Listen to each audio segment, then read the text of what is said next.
शेतकऱ्यांसाठी आजच्या ठळक बातम्या पाहण्या अगोदर चॅनलवर नवीन असाल तर आपल्या चॅनलला आत्ताच सबस्क्राइब करा, जेणेकरून आपल्याला नवीन येणारा व्हिडिओ सर्वात अगोदर पाहायला मिळेल।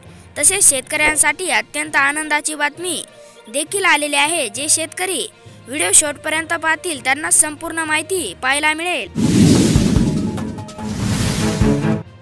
नुकसानीची माहिती पीक विमा कंपनीला कळवा, पवनी तालुका कृषी अधिकाऱ्याचे आव्हान।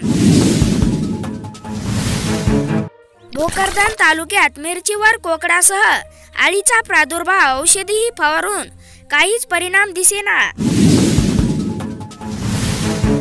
खरीप हंगामासाठी शेतकऱ्यांना 1 जून नंतरच मिळणार बियाणे।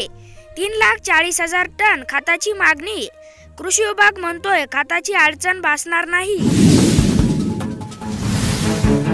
मृग नक्षत्राच्या पर्वावर बळीराजा शेतीच्या कामात व्यस्त, खताचे भाव वाढल्याने शेतकऱ्यांसमोर चिंता, संपूर्ण कुटुंबाची शेती कामासाठी लगबग, शेतकरी मृग नक्षत्राच्या स्वागतासाठी सज्ज। नाफेडच्या स्वस्तातील कांदा खरेदीला शेतकऱ्यांचा विरोध, कांदा उत्पादक संघटना आक्रमक, व्यवस्थापकांना विचारला जाब।